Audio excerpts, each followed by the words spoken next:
제가 아마 전공의 시절일 겁니다. 그때 일이 많다는 이유로 제 몸 관리도 제대로 못하고 하루하루가 그냥 밤낮 없이 그냥 움직였던 그런 시절이었을 겁니다. 그때도 환자분 회진을 다 마치고 자정 무렵에 제가 엘리베이터를 타고 차트를 정리하기 위해서 이제 의국으로 돌아오는 길이었는데 그때 밤늦게까지 훈련을 마치고 병실로 돌아가는 환자분을 엘리베이터 안에서 만나게 됐습니다. 근데 그 환자분께 가볍게 인사를 했는데 그분께서 제 얼굴을 빤히 보시더니 선생님 너무 힘들어 보이세요, 이런 얘기를 하는 것이었습니다. 이 환자분께서 지금 뇌졸중으로 인한 마비로 잘 걷지도 못하시는데 저렇게 한 걸음 한 걸음 내디디면서 오직 잘 낫겠다는 일념 하나로 정규 시간 이외에 자정이 가까운 시간까지 저렇게 열심히 훈련을 하시는 분이 제 걱정을 해주고 있는 겁니다. 순간 울컥하지 않을 수 없었습니다. 우리가 고3이 힘들다고도 하죠. 군대에서 훈련받는 병사들, 또 여러 가지 어려움으로 고생하시는 분들이 힘들다고 할 겁니다.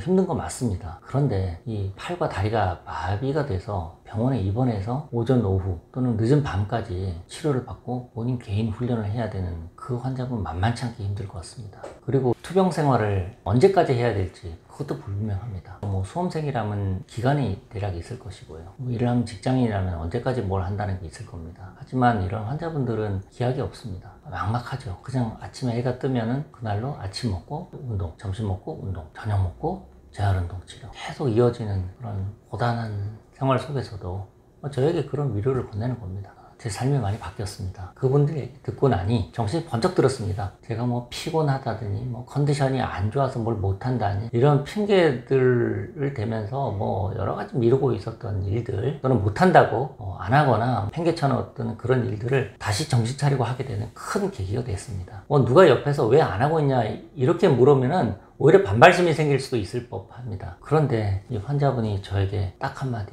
선생님 많이 힘들어 보이세요, 그거 하나였습니다. 열심히 하라 마라 왜 안 하니 이런 얘기가 일체 없죠.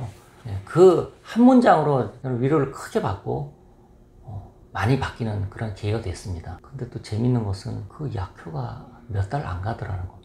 몇 달 지나니까 저는 또 제 안 좋은 습관을 또 하고 있더라고요. 근데 아니나 다를까 또 그 타이밍에 또 다른 환자분들께서 또 저에게 건강 잘 챙기십시오, 선생님 많이 힘들어 보여요, 이런 얘기를 또 건네는 분들이 또 생겨서 그 시기를 잘 넘길 수 있었던 것 같습니다. 그 뒤에도 가끔 제가 나태해지거나 일이 좀 잘 안 풀리거나 이럴 때는 그런 고난에서 헤어나올지 모르는 그런 환자분들께서 건넸던 얘기를 떠올리곤 합니다. 그러면 바로 집중 모드로 들어가는 겁니다. 저에게는 그게 큰 위안이 되었고 지금까지도 제 스스로를 추스리는 계기가 되곤 합니다.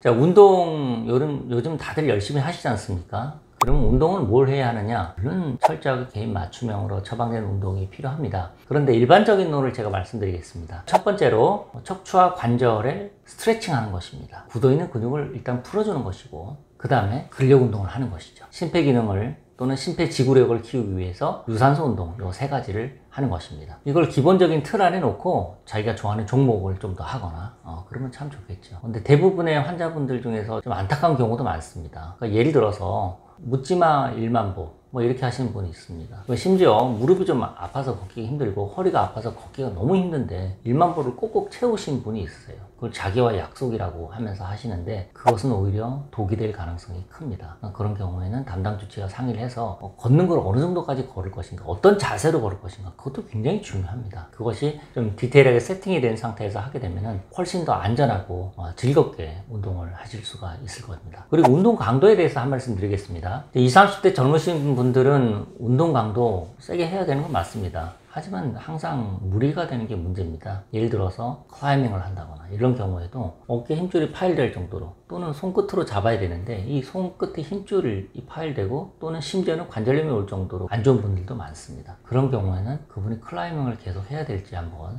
심각하게 고민을 해볼 필요가 있고요. 또 고강도 운동이라고 해서 HITT, High Intensity Interval 하죠. 고강도로 간격을 두면서 고강도 훈련 트레이닝을 하는데 그게 결국은 무리가 되는 것입니다. 그래서 하다 보면 힘줄 손상, 인대 손상도 굉장히 많고 또 오래 지속하기도 힘듭니다. 젊은 분들이 의외로 무릎이 아파서 오는 분들도 굉장히 많고 어깨 아파서 오는 분도 많습니다. 대표적인 예로 오늘 오셨던 분입니다. 그분은 운동을 즐겨 하시고 어깨 근육도 보니까 굉장히 좋습니다. 근데 이분이 그렇게 아프답니다. 아픈데 운동을 좀 쉬엄쉬엄 하지 않겠냐고 그랬더니 그렇게 안 된답니다. 그분은 알면서도 울며 겨자 먹기로 그냥 계속 가는 거예요. 그러면 힘줄이 남아나질 않겠죠. 그렇게 되면은 힘줄 파열이 오는 겁니다. 근데 또 그분 말씀에 따르면은 할 때는 별로 안 아픈데 하고 나서 아프다고 그럽니다. 본인 표현에 따르면 필 받아서 계속 할 때는 모르겠는데 하고 나서 하루가 지난 그 이튿날 아침에 그렇게 아프대요. 그러면 그게 좀 무리가 되는 겁니다. 강도나 시간을 좀 줄여서 하루 쉬거나 간격을 좀 두거나 해서 어깨나 이런 부분들이 회복할 수 있는 시간을 가지는 것도 매우 중요합니다. 이 운동을 하루 이틀 하고 말 게 아니지 않습니까? 오히려 프로 선수들보다 더 오래 운동을 하게 됩니다. 프로 선수들은 평생 하는 뭐 그런 운동 종목도 있긴 하겠습니다만은 대개는 젊은 시절에 바짝하고 은퇴를 하게 되겠죠. 근데 일반적으로 우리가 하는 운동은 평생 해야 될 운동이기 때문에 좀 길게 보시고 좀 체계적으로 접근해 보는 것이 어떨까 싶습니다.